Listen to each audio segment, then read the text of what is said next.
And what's going on, everyone? Welcome back to another episode of the DK Film Room. I'm TFP. This is my boy Danny. Welcome back, Danny. We're so excited to have you back for another episode of the DK Film Room.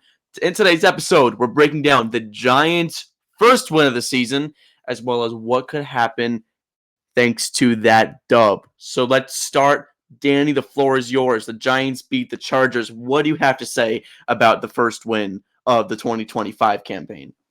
All I have to say is wow. I look at that game as hopefully a turning point of the season. Offensive line looks stellar. Thomas again, 0 pressures. Illuminor 1 pressure. Dart came in immediately. That's the loudest I've heard MetLife in years. Mm-hmm. And there's an aura to him, and he's just like he walks out on the field, and it's a new system. And there's many clips, but my favorite one is after his first rushing touchdown. People's like, "That's our guy, man!" Yeah, like that's what you need. Like a guy who will switch the playbook. There were multiple plays that you could tell, like, okay, this is what Kafka wanted to run, but this is what Dart improvised. Like there's multiple views and multiple camera angles where you could clearly see, like, okay, Dart is legit, and he is almost like a flip 180 of just what this offense has been for the last 5 years. And I'm gonna go to the defense as well, because the pass rush, yes, finally, awesome sauce, yes, all I needed from my man Abdul Carter. 5 QB hits, 10 pressures, eliteness. Brian Burns. When we get him into the Texas format, swoop him up the middle, it's bread and butter. Dexter Lawrence, 17 miles an hour, right to the local McDonald's, almost got into the end zone. Oh, I wish he got in. That would have been awesome. But to the next subject, Andrew Phillips, a non-dog of the week candidate, our last film room, shockingly surprised us. He was unbelievable. Yeah, he was really good. I think his PFF grade is the highest. I think he had a 93.5. That is excellent. Excellent work. We played more man. We pressed the corners more. The middle of the field was still wide open. Couldn't be more wide open. But we played better defense. We were getting home. And the one thing that didn't change that we were ranting about last film room was the run defense. It was better in the first half, but then when we got tired and the defense kept going out there more, Hampton just exploded through that gap. That's all I have to say. Good win, though. Great win for the team. Yeah, I agree with you. I remember after that first touchdown drive by Dart, I texted you. I was like, we finally have a competent offense. I mean, the play calling on that drive was masterful, whether it was to Dart through Dable or Kafka, or whether it was audible at the line. I did see that a lot. I said Dart was analyzing, and they changed the play. I didn't see Russ do that as much during the first 3 weeks of the season. So Dart definitely has that kind of, I mean, both during a play and before the play, he has that improbability where he can kind of make the defense, where he can keep the defense guessing on what's going to come. I was a little surprised on how much they ran the ball with Dart. I know that was what he came in for in weeks 2 and 3. But I'm still surprised that they kept him running as much. I know after the hamstring injury, he didn't play as much, or he didn't run as much, rather. But I will say I was a little surprised at how much they did run the ball. Through the air, I thought Dart looked very poised, and he looked very prepared, which is nice to see, considering the Chargers, they're known for giving those weird looks. But for what it's worth, Dart picked it up. And he still played pretty well after Neighbors went down. We'll talk about that in a little bit. Theo Johnson, you're talking about Andrew Phillips. I'm going to talk about Theo Johnson, Penn State alum. Theo Johnson played very well. I know the stat sheet might not show it, but compared to how he's played the first 3 weeks of the season where he's had drop issues, nada. Talk about LA Knight, nada. Theo Johnson played like a really secure tight end, which is very nice to see. Really good blocks, which we know he's been able to do because he's got such a big frame. Good hands. He had that nice third down conversion there with Dart late in the fourth quarter. Really happy to see Theo Johnson. You talked about Andrew Phillips. Could have been a dog of the week candidate. He was not. He was no, he wasn't top. Was he? No, that was one of the Robinson week 2. But Andrew Phillips, former dog of the week in week 2. I was not a nominee this week, but he could have been. He absolutely could have been, but there are so many dogs of the week. Speaking of dogs of the week 4 recap dropped. Whenever you're watching this, a day ago, 2 days ago, 3 days ago, make sure you guys check that out. And if you want to know who the dogs of the week are, go to @Talkin Football Pod on Instagram. I just posted them the day we're recording this on Thursday. So make sure you guys are checking them out. Top dog is a running back in the AFC South. Those have another running back in the AFC who played very well. And I'm not going to spoil it. You guys can check it out on your own. But back to the dogs, Andrew Phillips was great. In the slot. It was nice to see him kind of get back into being comfortable again. He played really, really well. Jaxson Dart, another one who could have been a dog, but he was not. Andrew Thomas could have been one as well. My thing with Dart is, I know I got the Giants bias in the dog of the week voting, so I don't want to just slam it. And Dart didn't play super well in terms of the textbook, the definition of dog of the week. He probably should have been one of them, but he wasn't. Is what it is. You talked about the run defense. They did not make me feel good at all. That Hampton touchdown was ugly. But that's what Shane Bowen does, respectfully. And it's funny because he was brought in to be better against the run. And since he's been here, we have not been better against the run. But it is what it is. Why don't we talk about someone who is making a particular host feel, as John Gruden would say, making him feel nicey? Danny, loving how Jaxson Dart played. I just want to see you. Just take off with it. I want to know, why is Jaxson Dart making you feel nicey? Oof. Oh yes. This is what I've been waiting for all day. He's got me feeling nicey. I love it. I mean, he's the guy where I want to see more. I need more. I told you in the first week of filming, when Russell Wilson is running spread, we are going to get absolutely killed. Absolute opposite with Dart. We love the spread with Jaxson Dart. 5 wide every time. I don't care. Let him sling it. I'm telling you. The setups we had, the throws Dart was making, even just the one on the first drive to Neighbors with that with the medium crosser route over the middle where he stepped up in the pocket and just slung it. Just a little stuff. Even the little throw to Theo Johnson in the third quarter that was right to his chest. Beautiful. And let's talk about the execution. Giants red zone offense. My goodness, it's been awful. But that shuffle pass to Theo Johnson, that was perfect execution.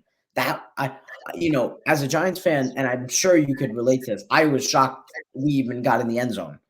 I was like, wow, we just executed that play perfectly. Motion, Scottaboo to the right, faked the right knee, and then pitched it. Oh, that was beautiful. It couldn't have been more better. And it's just this is only the beginning. And Dart's got so much more potential. He can run, he can pass.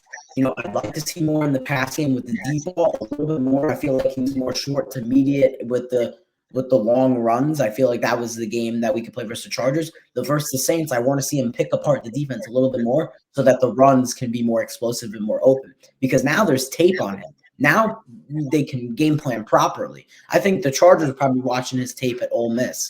So there's tape on him now, but I feel like, since he's through a week and through a game, the playbook can expand and open. And it's got me feeling some sort of way where we got a dog at quarterback. Even Brian Burns was speaking this guy's got the it factor to him. He's we have swag. We have something brewing, I feel hopefully we can turn it around, but the offensive line really just was sentimental for Dart's success. We said this in DK Film Room 1. Once Thomas returns, he should have been starting versus the Chiefs. And even the guy who we pick on the most, John Michael Schmitz. My goodness. Awful in pass protection, but man, was he good in the run. Oh my goodness. Those Dart, the Dart QB powers to the right side of the D gap. Beautiful. Absolutely beautiful. And all I really have to say is, New York Giants fans, we have something. We have to be patient. Every week is a learning experience, and every week should be a must win because Dart, we have something, and I really feel like he could propel this team to new heights and propel, maybe upcoming free agents to come to this team to build something. That's what I really want to see. I want to see culture. I don't want to see those three words again. Those three words that I hate, that with the fake culture building. Oh my goodness. Smart, tough, and dependable. Those are probably the worst things that we could have brought. But overall, I love the culture change. I'm almost like Gruden. I'm analyzing Dart's film every day. I love seeing him on tape. He has been excellent so far. And hey, we've got new dance moves too. I love the dance moves. Those are awesome in the end zone. We got this. We got awesome. Absolutely. We got whatever this is or whatever. Yeah, I mean, awesome. That's all I have to say. Got me feeling nicey. I love that. He's got me feeling nicey too. I mean, I love the way Jaxson Dart's been playing. Just wanted to give Danny Gruden some time to shine as he breaks down Jaxson Dart. Let's talk about some positive and negatives from New York's win. And I love these wins because the Giants, when there's positives, there's a lot of negatives, and we usually lose those games because there's too many negatives for the positives. This game, there were a lot of positives, a lot of negatives, but they won against an undefeated team. First positive, you beat an undefeated team. I know that's such a vague thing, but like you're 0-3 with a new starting quarterback. Your star receiver tears his ACL. Your starting quarterback hurts his hamstring. You have to go to Russell Wilson for a little bit, and you still won. That says a lot. And I don't think in recent years the Giants' home field advantage, it's non-existent because I feel like the fans don't show up as much as they do. I feel like the Chargers' 77 fans, they were all in MetLife and they were all very loud. So in that was a little frustrating, but still, getting a win on your home turf always feels good. Another positive, you mentioned the Theo Johnson shuffle pass. I love that we're doing that now. I love that we're doing that now. It makes me, like you said, it makes me feel nicey, the shovel pass. What we used to, quarterback power. No.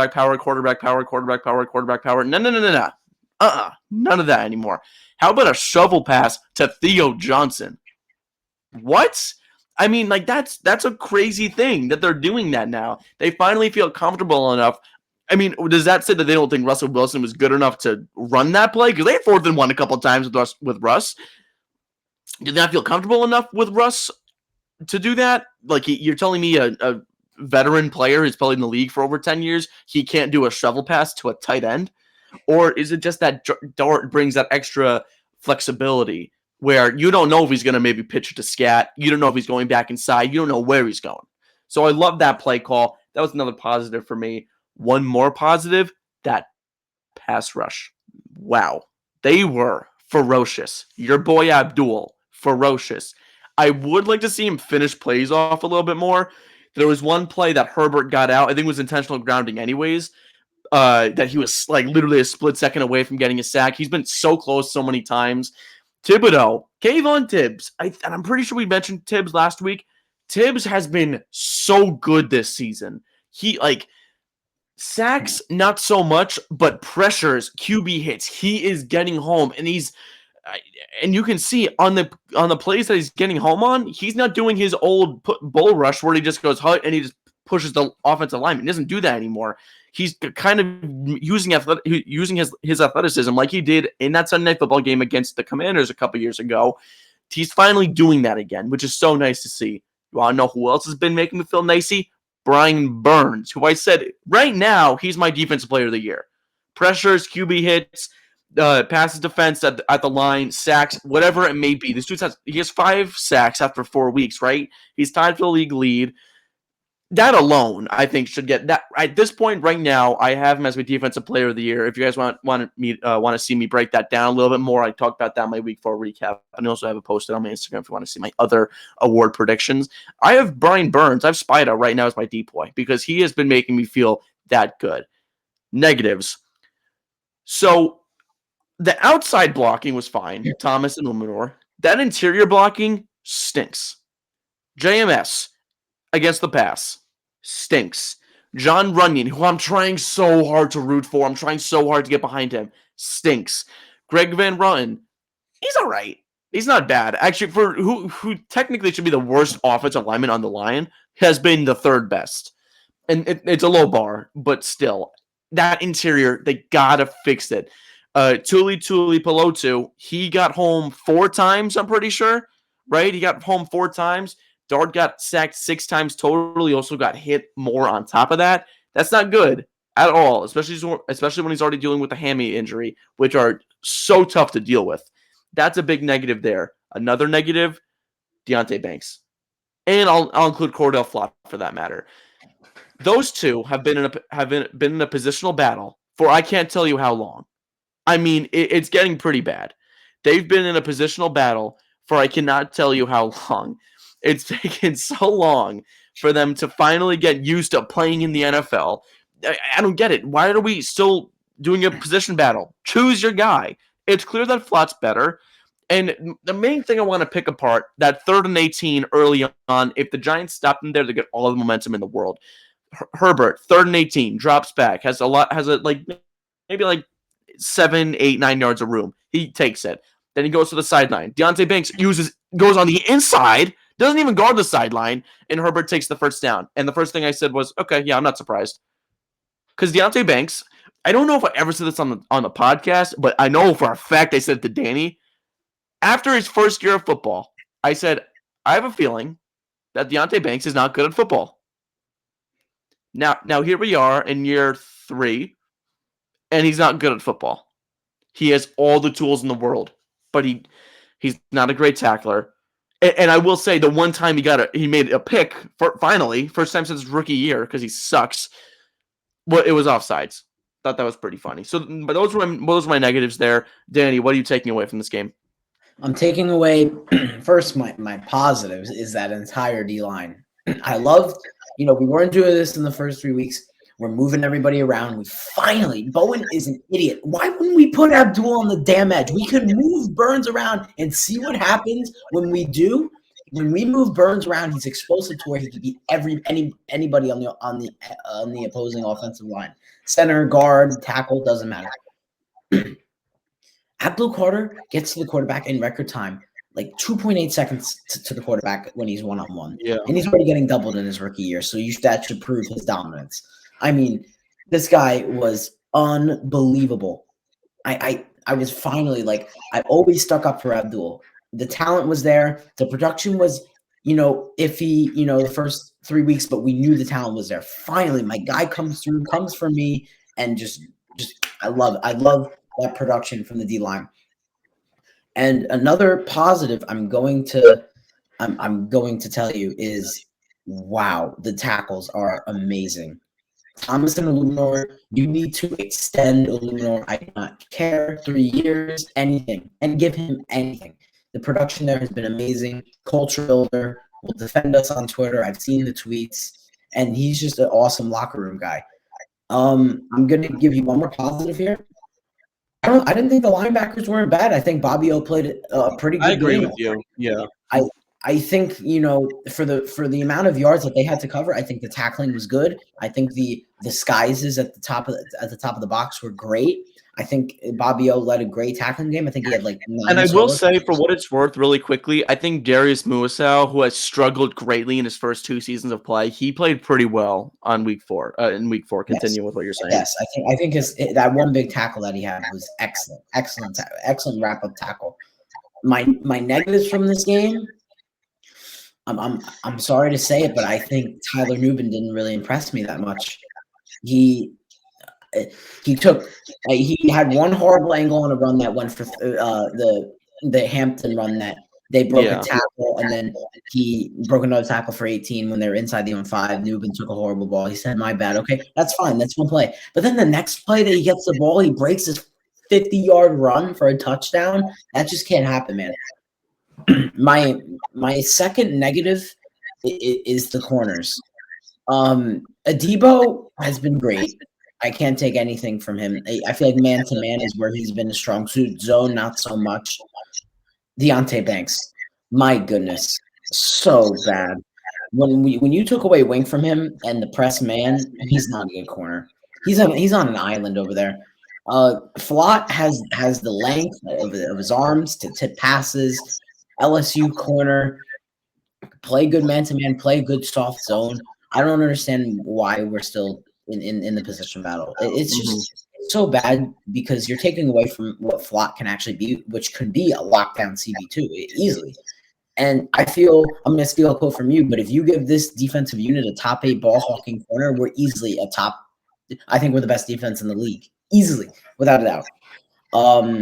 But going back onto my negatives here, I think Holland was. Oh, you know what? Scratch that. One of the negatives, the red zone play calling in the fourth quarter when we were up 21. Yeah. That that outweighs everything that I just said. That was so bad. And you said this perfectly on the last episode. They need to commit, whether it's defense or offense. They need to commit. And first and goal, I think they had it on the 4 or the 3 or something like that. They give the ball scattered in the yard or 2, and then they give the ball scattered and they're all over it. And then they give the QB power to Dart. He gets stuffed because it got predictable at that point.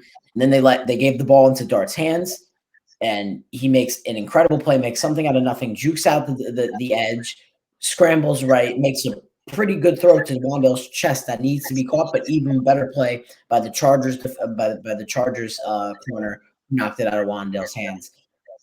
That's the difference between Dart, quarterback, and Wilson making plays, something out of nothing.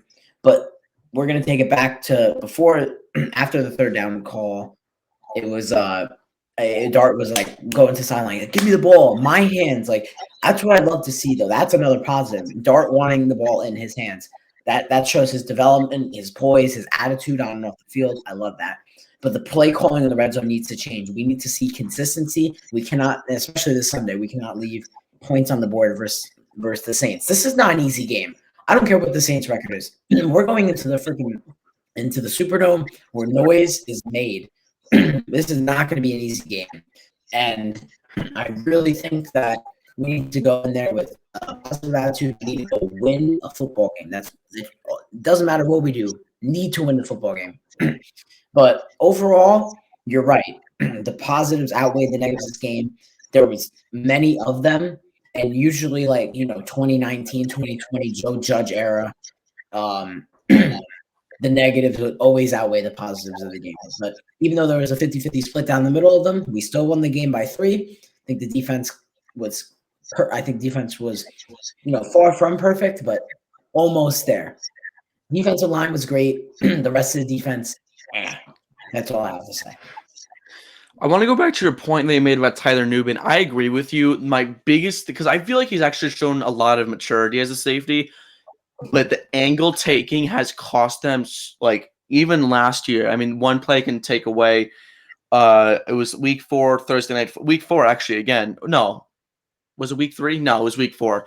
Thursday night football against Dallas. Nubin overcommitted on a deep ball to CeeDee Lamb, and Lamb had a walk-in touchdown. Nubin did that again on the Hampton's big runs. You can't do that as a safety. You kind of need to be the over-the-top guy. And I understand you want to go all in and try and make that stop, and I totally understand that because he's a pretty reliable tackler. You got to see more. You got to see more maturity in that sense, though. If the secondary can grab Caleb Downs in the draft, and I think that's kind of where they'll be. I think they'll be in the 5 to 8 range. 8 might be a little bit late for Downs, but I think 6 is the sweet spot there because there's a lot of teams that are going to need quarterbacks. Newsmeyer, Sellers, Arch, if he declares. Those guys, when they go into the draft, maybe you might see teams try and trade up. So the idea is you're hoping that Downs would fall. But I think if Caleb Downs comes to this team, might be some Ohio State bias, but I think Downs would really, really help them deep because he's such a good ball hawk, really good tackler. He's the total package as a safety. He can even come into the box if need be. But that's for the offseason. Let's ask another question of this Giants team. This season, coming off a win against the undefeated Chargers, is this a team that can save their season. When I say save their season, I don't mean like go 7-10, save Dable's job. No. I'm talking about making the playoffs. You're 1-3, should be 2-2, could maybe be 4-0, and that's not a stretch. That's the genuine truth. Here's what they got next 4 weeks: at Saints versus Eagles, at Broncos, at Eagles. Okay, let's talk about that. The Saints is a winnable game. And I don't want to assume anything because I agree with you. The Saints are not as bad of a team as I thought they would be. I think Spencer Rattler's done a really good job this year. Just the play calling hasn't been great. Their defense has kind of sold them late in games. But let's just say that's a win. Then you have 2 games against the Eagles. Jalen Hurts has not played well this season, or as well as we expected him to. They're still winning games. Barkley hasn't played as well. He's going to feast against us, but Barkley hasn't played as well as we thought he would. A.J. Brown isn't really putting up much production. It's really the defense that's carrying them. The Broncos, that's a winnable game because they haven't played as well as I expected them to. And you know what? Let's go 2 weeks after that 4-week stretch. You have the Niners and then you have the Bears. Sorry, excuse me, not Bears. Those are games that you can win. Okay, I mean, not the Eagles and Broncos, not so much. But let's say you beat the Saints, the Niners, who are just dismantled with injuries right now, and you beat that Bears.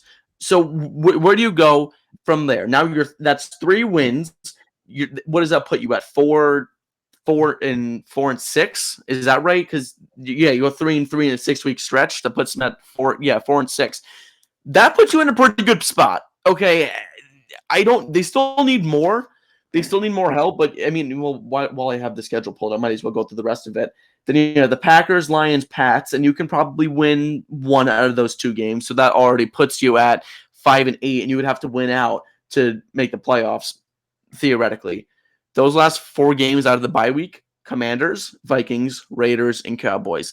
Now, whenever we talk about the Giants and records, we're always hilariously off. But look, Commanders are beatable. They're not as good of a team because they lack identity. The Raiders, the Vikings, they're beatable. Maybe not down the stretch when McCarthy's back and they're KOC puts them in a groove, but still beatable. And boys, we know they're beatable. We almost beat them. That puts you at 9 and 8. Not saying that that's realistic, but it's possible. So could they? Wow. Could they? Sure. Can they? Will they? Probably not. But the blueprint is in front of us. That's what I'm thinking about that. 1 and 3. For me, every game is winnable. Every game is winnable. It's just the execution and what you have on the field that day. The Eagles have not played. I think they're devil magic. I think that the eliteness has taken a step down, and I think the luck has driven way up for Philly over there. But I think the Saints, we should just go out there and just smoke them like we're in the Super Bowl. 2 and 3. Then it's the Eagles on Thursday Night Football in the Meadowlands, in Death Life. I hope we win that game. Because then I really want us to win a primetime game. That's what I want. I want primetime victories. Here's what I'm thinking. If we somehow go 3 and 3 in the next 2, and somehow we have the Broncos after the first Eagles game. Yes. Mm-hmm. If we win those 3 games, my goodness, will we be back? We will be so back. But will they? I don't know. The Saints, 100% winnable, 1,000% winnable.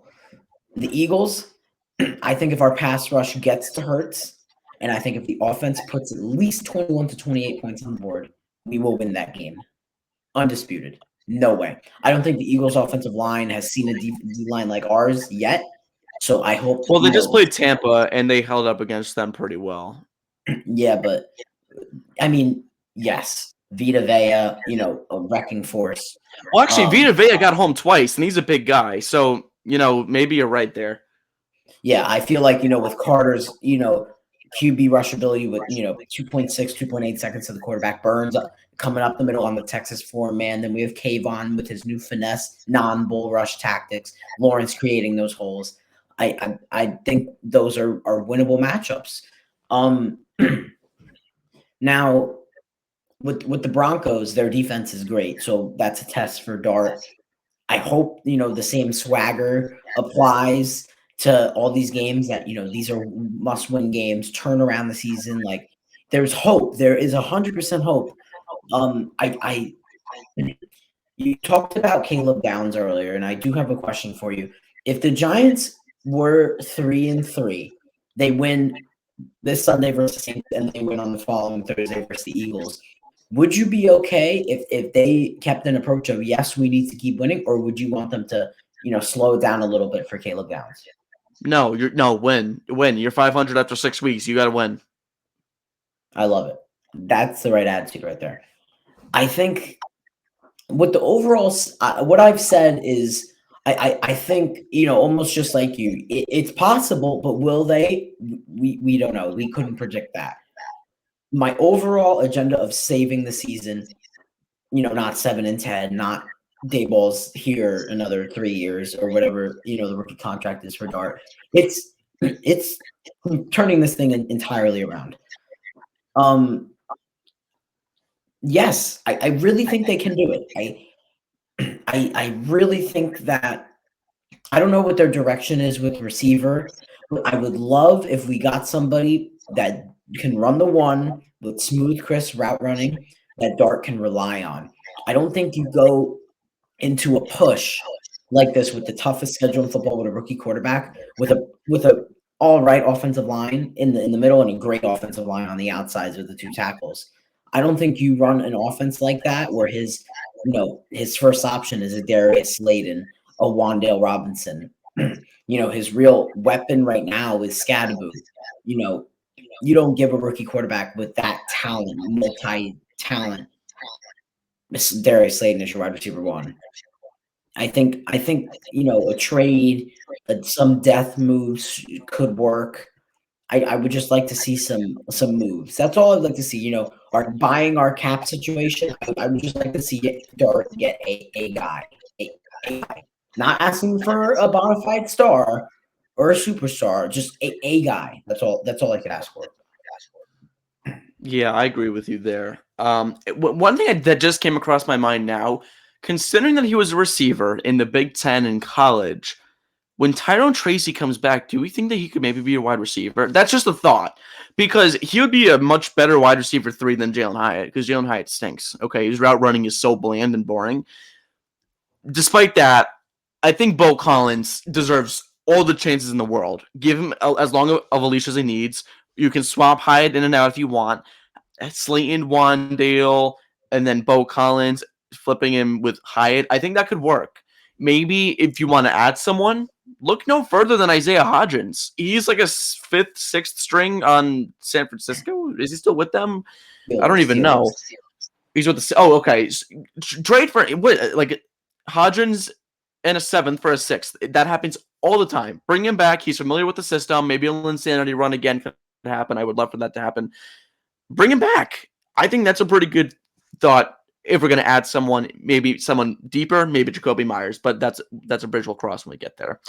Now, we both have takes that we want to make at following the end of the Giants and Chargers game. Here's my biggest takeaway from that game. The Giants finally have an identity. What is it? 2 words. I'm not Charles Barkleying this either. Old school. Old school. That's your identity. Okay. Old school. What does that mean? You are pounding the rock with Cam Scatterbo. He doesn't care. He has no, as Kevin Harlan says, with no regard for human life. He will run you over and then some. Jaxson Dart will run you over after being told not to, and then some. Theo Johnson, big guy. He will run you over and then some. Thomas, Illuminor, Schmitz in the run game. Those guys, that's what they do. But then you have a couple of the guys who are outliers. Wandale Robinson, he's a dog. He's 5'8". He's one of the feistiest guys I know.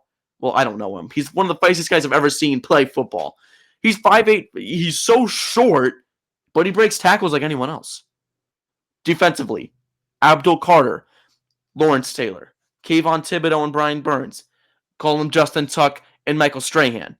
Dexter Lawrence up the middle. combination of all 6 of those guys.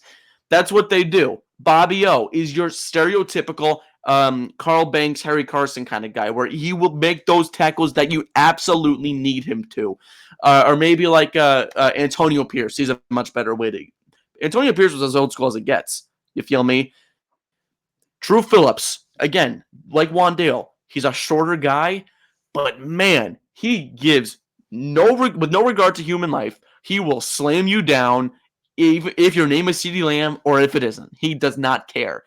Tyler Nubin, I think he has a little bit of dog in him. Micah McFadden, even though he's hurt, when he comes back, dog. Now, look, are there other guys that are not dogs? Yes. I mean, like, look, Dane Belton is not a dog. He's not someone who is going to contribute to the identity. But the pieces are there, and it's not going to – I don't think it's going to take that long to get them somewhere. They have the traditional old school offense where they're going to ground and pound and then maybe take a shot every now and then.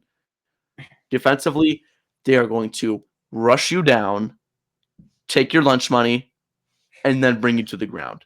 Because that's what this defense is built for. They have an identity. Thank you. Thank you, Joe Shane. Only time I'll ever say that in my life. For giving this team an identity, or at least a identity to build off of. Because I'm pretty sure when I did the NFC East offseason preview, I said the Giants were in the identity phase because they have no identity. They don't excel at anything. They're okay. They have good players. Your identity can't be having a couple of good players and everyone else sucks. That's not an identity. They have an old school persona. They should build on it. And with old school comes swagger. Yes. Oh. After I saw that game, I saw a completely new team. Yes, identity. That's you're talking football, your football phases.